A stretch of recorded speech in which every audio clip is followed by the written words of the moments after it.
Hello everyone. सो इस video में discuss करेंगे आज का LeetCode daily challenge number of dice roll with target sum. ठीक है, देखते हैं ये क्वेश्चन क्या कहता है। Okay, so you are given N dice. Dice का मतलब जो होता है ना, उसको बोलते हैं गोटा। मतलब डाइस होता है जिसमें डिफरेंट फेसेस रहते हैं कि 1 2 3। लूडो खेली होगी तो तुम्हें पता होगा डाइस होता है दैट हैज के फेसेस। उसके डिफरेंट के फेसेस हैं। ठीक है। Okay, numbered from 1 to k. Okay. Given three integers n, k and target, मुझे क्या करना है? I have to return the number of possible ways out of k raised to power n total number of ways to roll the dice so that the sum of phase up numbers equal to target. Okay, तो इन्होंने मुझसे क्या बोला? मेरे पास n dice हैं। Let suppose मेरे पास 10 dice हैं। मैं अभी के लिए 3 बना देता हूँ। मेरे पास 3 डाइस है अभी के लिए। इसके डिफरेंट फेसेस होंगे जैसे उसके थे। मतलब डिफरेंट फेसेस होंगे जो कि कितने हो सकते हैं कि 1 से लेके 30 तक हो सकते हैं, और 30 ही डाइस हो सकते हैं 1 से लेके 30 तक। तो मैक्सिमम 30 फेस हो सकते हैं। तो लेट सपोज हमने अभी के लिए 6 फेस मान लिए कि 6 फेस हैं इसके।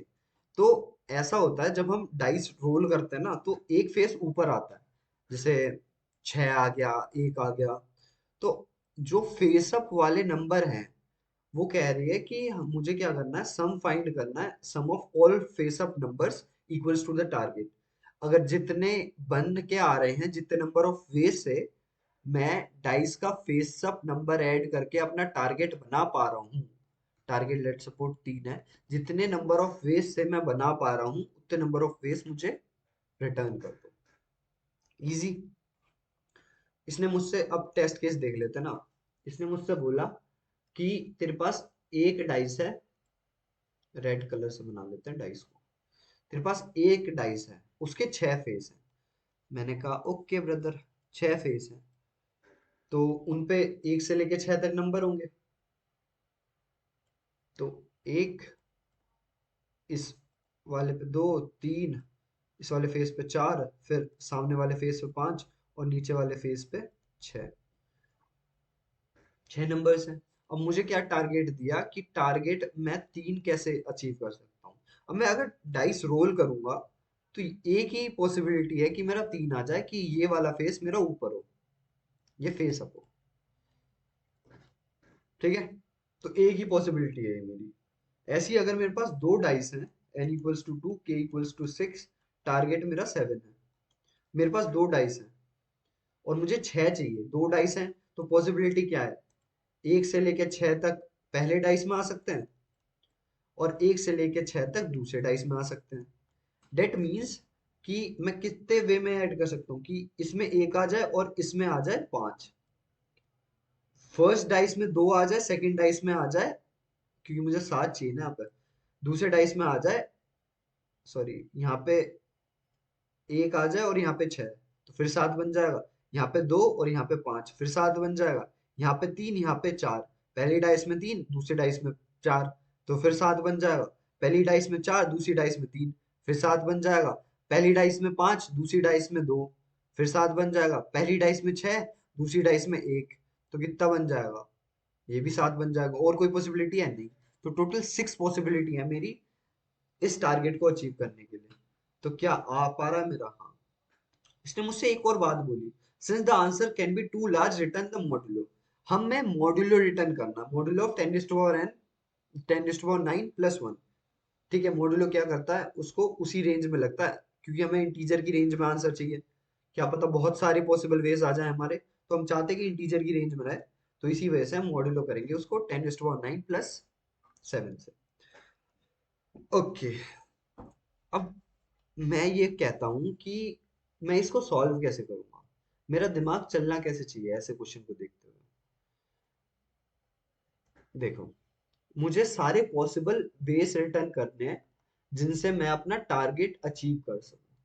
पॉसिबल वेज, पॉसिबल वेज आती, मैंने सोचा कि यार मैंने कल भी ये क्वेश्चन किया था डिकोडिंग वेज, जिसमें मुझे different number of veg different number of veg find करने थे, जिससे मैं एक स्ट्रिंग को डिकोड कर पाऊँ। उसे मैंने रिकर्शन यूज किया था, तो क्या इसमें मैं रिकर्शन यूज करूंगा? मैंने कहा हाँ।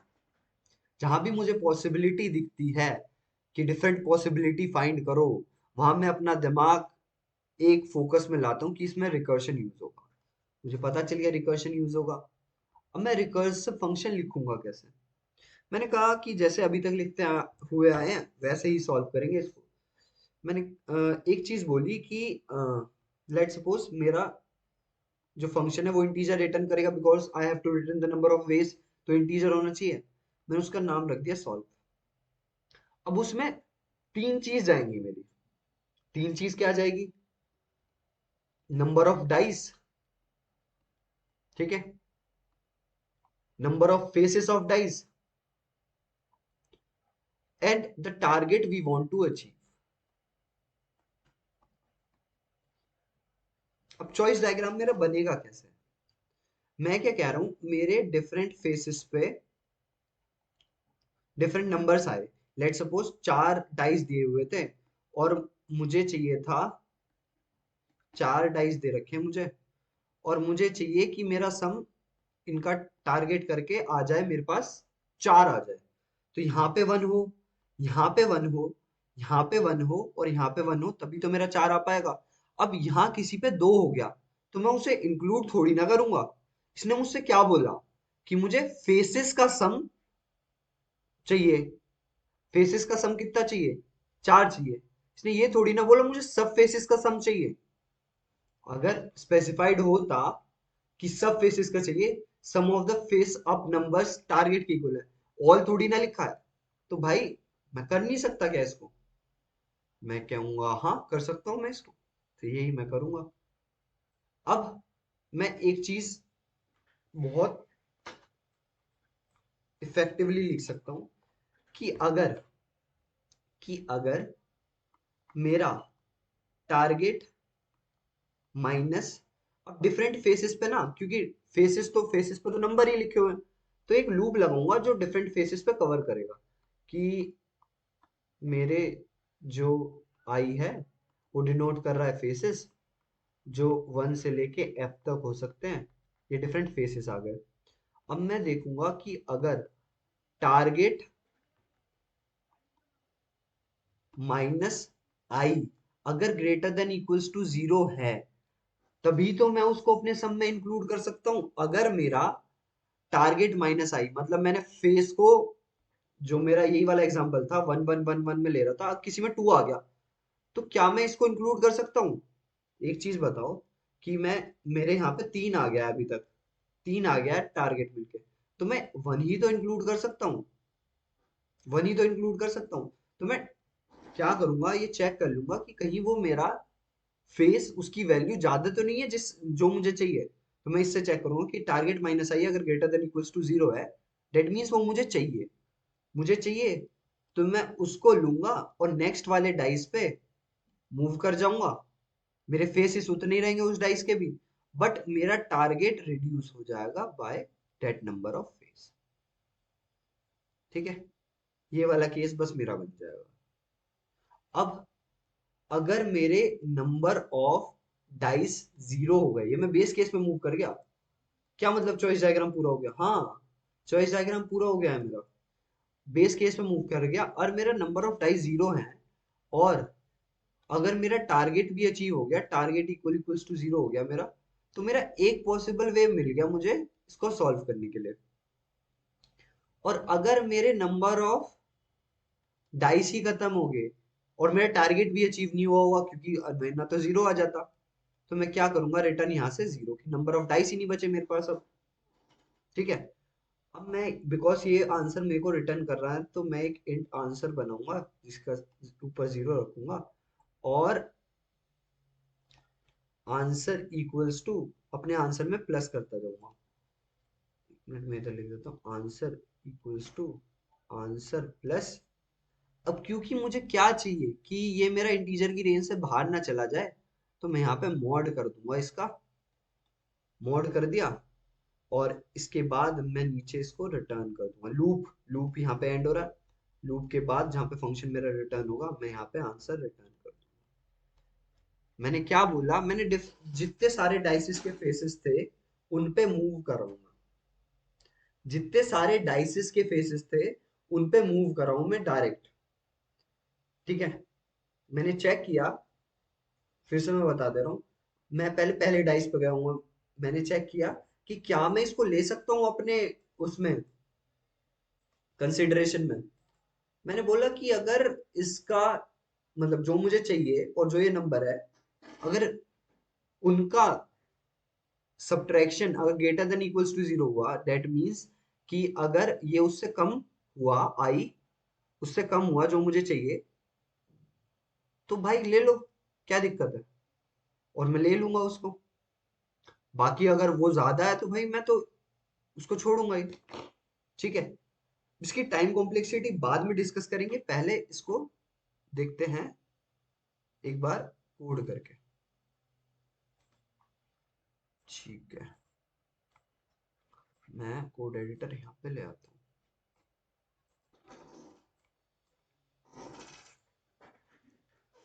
मैंने क्या बोला, मैं एक फंक्शन लिखूंगा जिसका नाम होगा सॉल्व। कुछ भी रख सकते हो जो तुम्हारी इच्छा हो, मैं मोस्टली सॉल्व ही रखता हूँ अपने रिकर्सिव फंक्शन का। नंबर ऑफ डाइस आएगा इसमें, number of faces, and the target which I want to achieve.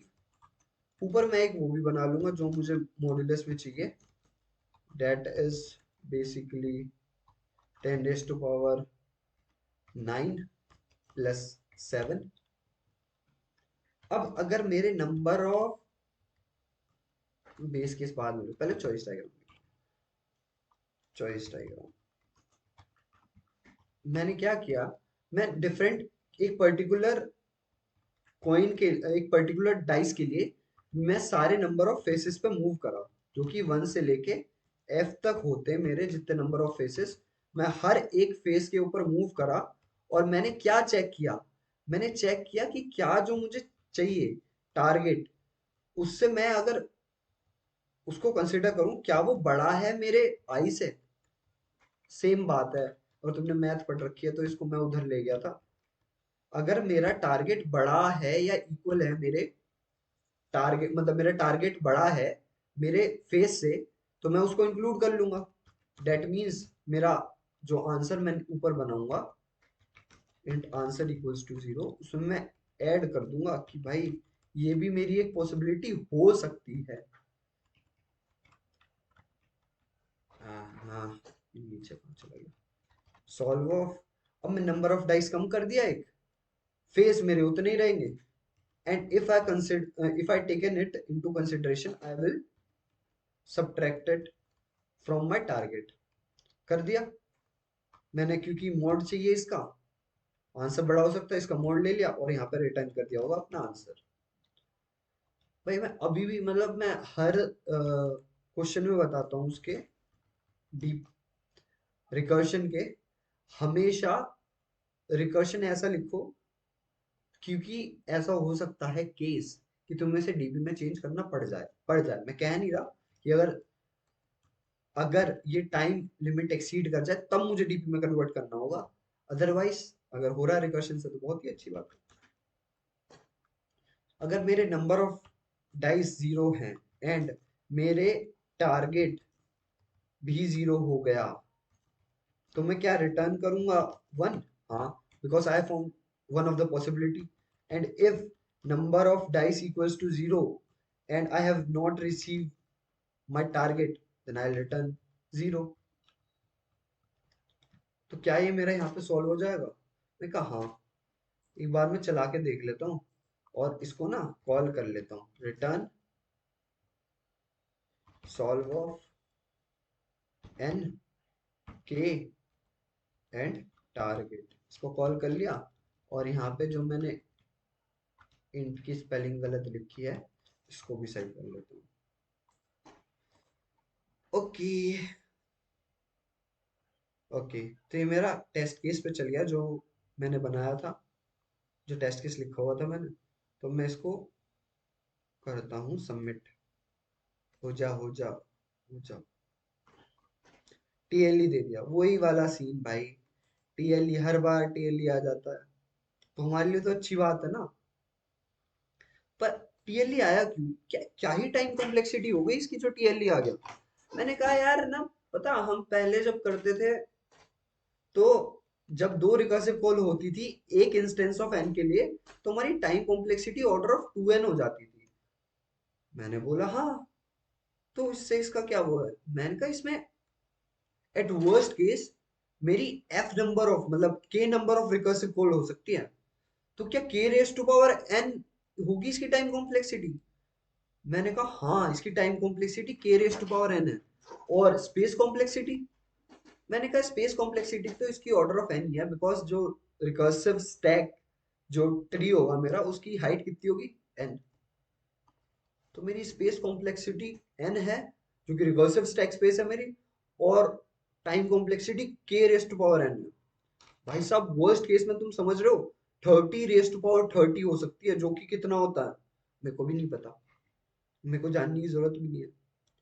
अब जब भी मेरा रिकर्शन में टीएलई आ जाता है, मैं तो खुश हो जाता हूँ भैया। मैं लिटरली खुश हो जाता हूँ कि अब आएगा मजा, क्योंकि अब मैं उसको ऑप्टिमाइज कर दूंगा अपने रिकर्शन को। अब रिकर्शन को ऑप्टिमाइज करने के लिए मैंने क्या बताया, रिकर्शन को ऑप्टिमाइज करने के लिए एक टर्म होती है, ऑप्टिमाइजेशन को हम क्या बोलते हैं? Dynamic programming. तो अब हम डायनेमिक प्रोग्रामिंग के थ्रू इसको सॉल्व करेंगे। कैसे? जो हमारी डिफरेंट रिकर्सिव कॉल का आंसर होगा ना, उसको कहीं स्टोर करके रख लेंगे। जब भी उस पर्टिकुलर नंबर ऑफ डाइस और नंबर ऑफ फेस के लिए बात हो रही हो, टारगेट के लिए बात हो रही होगी ना, तो हम डायरेक्टली वहां से ही आंसर रिटर्न करते हैं। मैं क्या बोल रहा हूँ, मैं कोड एडिटर पे जंप करता हूँ। तो मैंने रिकर्सिव फंक्शन अपना अच्छे से लिख लिया ना, मेरे को दिक्कत नहीं रहती किसी भी चीज की, मैं चिल रहता हूँ। मैं क्या, आ जाओ कोई भी आ जाओ। और टॉप टू बॉटम लिखता हूँ मैं हमेशा अपने रिकर्सिव फंक्शन, हमेशा। मैंने क्या बोला? मैंने बोला दो चीज। नंबर ऑफ चेंजिंग वेरिएबल्स कितने हैं मेरे? मैंने कहा तेरा एन चेंज हो रहा है और टारगेट चेंज हो रहा है। क्या मेरा के चेंज हो रहा है? मैं कहा पागल है क्या, के तो नंबर ऑफ फेसेस है, नंबर ऑफ फेसेस थोड़ी ना चेंज हो सकते हैं। तो तेरे नंबर ऑफ डाइस चेंज हो रहे हैं? हाँ, नंबर ऑफ डाइस मेरा एक एक घटता जा रहा है हर एक रिकर्सिव कॉल में। मैं क्या, ठीक है भाई। तो मैं 2D डीपी बनाऊंगा एक, vector of int DP n plus one, vector of int of target plus one and minus one. why I have initialized it with minus one? because भाई कभी तेरे number of face minus one हो सकते हैं क्या? मैं क्या, नहीं। तो जो स्मॉलेस्ट वैल्यू थी वो माइनस वन लगी मेरे को, मैंने कर लिया उससे इनिशियलाइज। Okay brother. तो मैंने इसको रिकर्सिव फंक्शन में ट्रांसफर कर दिया डीपी को, क्योंकि इसमें तो मैं अपने आंसर स्टोर करूंगा। अब मैंने सिंपल सी चीज करी, इसको अपने रिकर्सिव कॉल में यहाँ रिसीव किया, क्योंकि मैंने इसको सेंड किया था। मेरा रिकर्सिव फंक्शन बिल्कुल सेम टू सेम डिट्टो वैसा ही रहेगा, मजा। बेस केस छेड़ने की जरूरत नहीं है मुझे, बेस केस बिल्कुल छेड़ने की जरूरत नहीं है मुझे। मैं बस यहाँ पे एक छोटी सी चेकिंग कंडीशन लगाऊंगा कि भाई देख, मैं नहीं चाहता तेरा भी टाइम वेस्ट हो मेरा भी टाइम वेस्ट हो, बस ये बता दे कि इस पर्टिकुलर वैल्यू ऑफ एन के लिए और पर्टिकुलर टारगेट के लिए क्या मेरा कभी कैलकुलेट हो चुका है कि मेरा माइनस वन नहीं है क्या? अगर नहीं हो ना, तो इसको बोलियो कि भाई डायरेक्ट आंसर रिटर्न कर दे। मैंने कहा ओके, मैंने ये काम कर दिया। अदरवाइज मैं क्या करूंगा, जो रिकर्सिव फंक्शन के थ्रू मेरा आंसर कैलकुलेट होके आया होगा, उसको मैं अपनी डीपी ऑफ एनडी और टारगेट में डाल दूं। उस पर्टिकुलर एन और उस पर्टिकुलर टारगेट के लिए मैं उस डीपी एरे में डाल दूंगा कि मेरे रिकर्सिव कॉल से ये आंसर आना था, मैंने इसको डाल दिया, अब तुम मुझ ले। अब आगे कहीं रिकर्सिव कॉल्स में इसकी जरूरत पड़ेगी, तो मैं डायरेक्टली इस वाली चीज से ना, ये जो मैंने चेक लगा रखा है, इस वाली चीज से मैं डायरेक्टली रिटर्न कर दूंगा। क्या इससे ऑप्टिमाइज हो जाएगा? मैं कहा हाँ। मैं रन करके देखता हूँ पहले, क्योंकि मैं ना पागल हूँ थोड़ा, मैंने ना इसमें भेजा नहीं डीपी में, रिकर्सिव फंक्शन में डीपी। तो भेज दी मैंने, अब मैंने रन किया। तो क्या ये मेरा चल जाएगा? हाँ, एक्सेप्ट तो हो रहा है, मतलब इस पर्टिकुलर टेस्ट केस के लिए तो चल रहा है। तो क्या मेरा चल जाएगा? ये मेरा एक्सेप्ट हो गया है भाई साहब। भाई साहब, तो क्या मेरी ऐसी टाइम कॉम्प्लेक्सिटी रही और क्या स्पेस कॉम्प्लेक्सिटी रही जो मेरा ये एक्सेप्ट हो गया? मैंने बोला भाई मेरी बात सुन, मेरी बात सुन एक मिनट, मुझे इस डीपी एरे को फिल करने में कितना टाइम लगेगा? मैंने कहा भाई टाइम कितना लगेगा, इसकी डायमेंशंस कितनी है, n+1 और टारगेट +1। और अगर मैं इसको रिलेटिव फॉर्म में लिखूं, मतलब ऐसे लिखूं कि n+1 जो डिसाइडिंग फैक्टर है वो मेरा n और टारगेट ही है, तो मेरी टाइम कॉम्प्लेक्सिटी कितनी रही होगी? n into target. Oh, okay.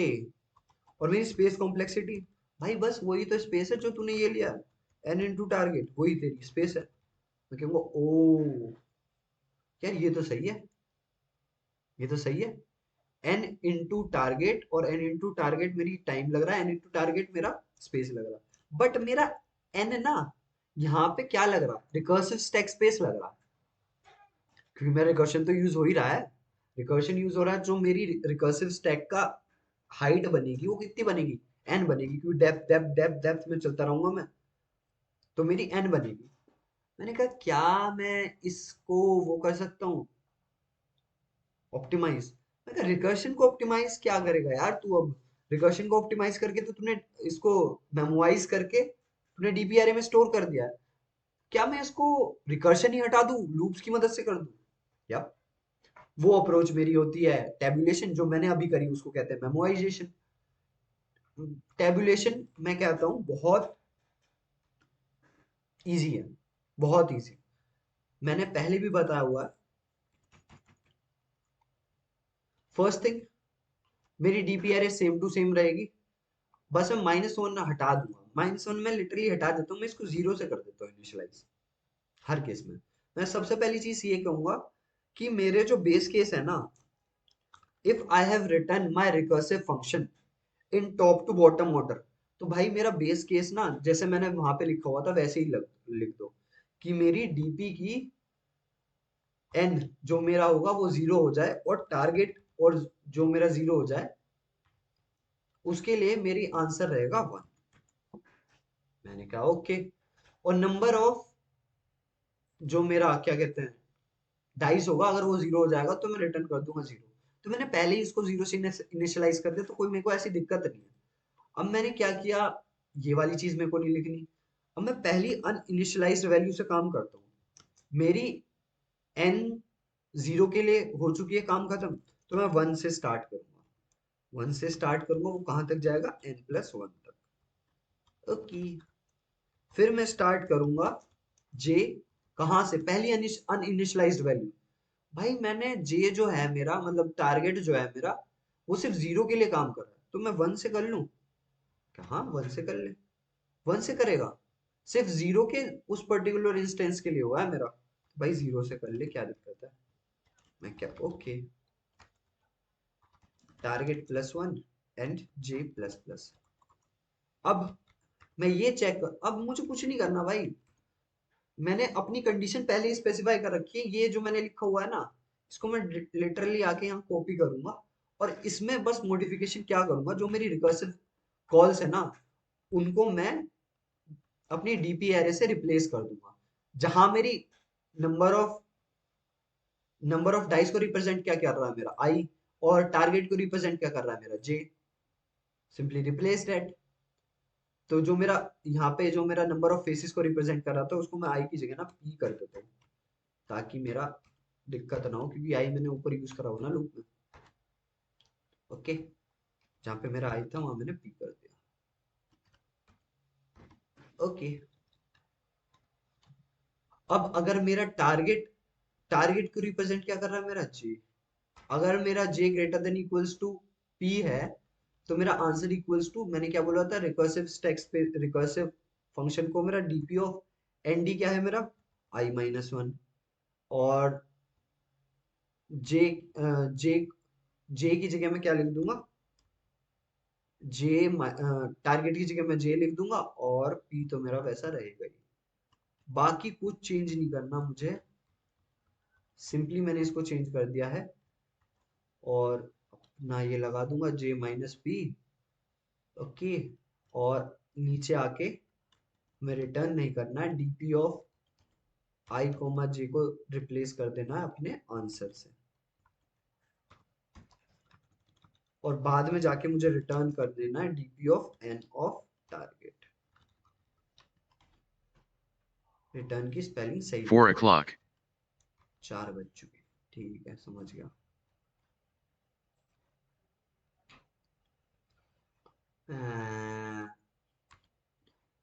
Typing जो मिस्टेक होते हैं ना, दिक्कत।